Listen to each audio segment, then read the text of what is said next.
মহরমের দিন খিচড়া তো বানাতেই হবে, তাই না? তাই এই যে আমিও বানিয়ে নিলাম খিচড়া। চলুন রেসিপিটা আপনাদের সাথে শেয়ার করি। তো হ্যালো বন্ধুরা, আসসালামু আলাইকুম, ওয়েলকাম টু মাই চ্যানেল। কেমন আছেন আপনারা অবশ্যই কিন্তু জানাবেন। তো আমি উঠে সকাল সকাল সমস্ত কাজ করে নিয়েছি আর সানটানো হয়ে গেছে। এরপর এই যে চাল, গোবিন্দভোগ চাল নিয়ে নিয়েছি। চালের যদি কিছু পাথর কিংবা অন্য কিছু থাকে সেগুলোকে বেছে ফেলে দিলাম। তারপর ধুয়ে ধায়ে চালটাকে একদম পরিষ্কার করে নিয়েছি। আর এদিকে আমি ডিম সিদ্ধ করতে দিয়েছিলাম, তাই ডিমগুলোকে আমি ভালোভাবে ছাড়িয়ে নিচ্ছি খোসাটা। আর ছাড়িয়ে নিয়ে তারপরে আমি একে একে সমস্ত কিছু কেটে নেব, যেমন আলু, পেঁয়াজ, আদা, রসুন, লঙ্কা, টমেটো। তো কাটা আমার হয়ে গেছে। এরপরে আমি কড়াইয়ের মধ্যে তেল দিয়ে ডিমগুলোকে ভালোভাবে ভেজে নিচ্ছি। এটা আমি একটু অন্যরকম ভাবে বানাবো আর কি, একটু এক্সপেরিমেন্টও বলতে পারেন। কি করব, তাই আমি ডিম দিয়ে এটাকে ট্রাই করলাম।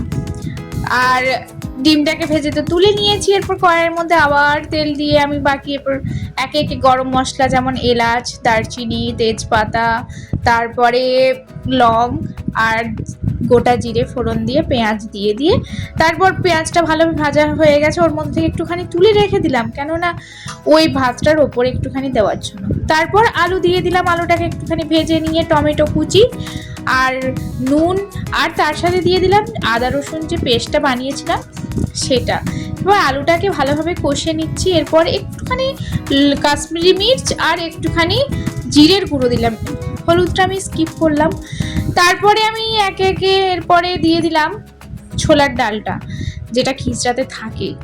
তো এটা দিয়ে ভালোভাবে কষিয়ে সিদ্ধ করে নিলাম আলুটাকে।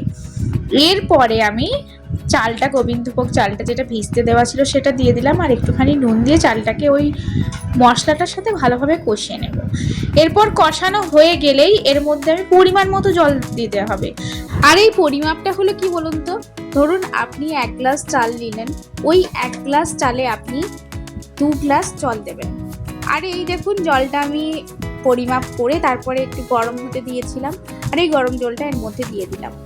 আর এটাকে অনবরত নাড়তে হবে, কারণ লেগে যাওয়ার সম্ভাবনাটা একটু বেশি থাকে, তখন নাড়তেই থাকি। এটা খেতে কিন্তু দারুণ লাগে, আপনারা অবশ্যই ট্রাই করবেন। আমাদের বাড়ির দিকে অবশ্য এইসব কিছু করে না, রোজা, নামাজ, যার যেরকম দান ধ্যান এগুলোই করে। তো সবাই দেখছি ফেসবুক খুললেই খিচড়া বানাচ্ছে, তো ভাবলাম আমিও একটু ট্রাই করি। আর ছেলেও যেহেতু খেতে ভালোবাসে, বিরিয়ানি, পোলাও, তার সাথে গোবিন্দভোগ চালের এই খিচড়া ওর খুব ভালো লাগে, তাই বানিয়েই নিই, অসুবিধা কিছু নেই। আর এই দেখুন ডিমগুলো করে দিয়ে একটুখানি ঘি ছড়িয়ে পেঁয়াজ বেরেস্তাটা ছড়িয়ে ব্যাস দমে দিয়ে দিন। প্রায় আধা ঘন্টা, পৌনে 1 ঘন্টার মতো রেখে দিন। তারপরে খুললেই দেখুন একদম রেডি, খাওয়ার উপযুক্ত হয়ে গেছে। চলুন এরপর খেতে দিয়ে দিই ছেলেকে। ছেলে তো খেয়ে বলবে কি রকম লেগেছে ওর। কেমন লেগেছে বাবা? মাম্মা এত ভালো, ওয়াও! আমি তো পুরো হাঁড়িটাই খেয়ে নেব। তাই? হ্যাঁ, বাই বাই।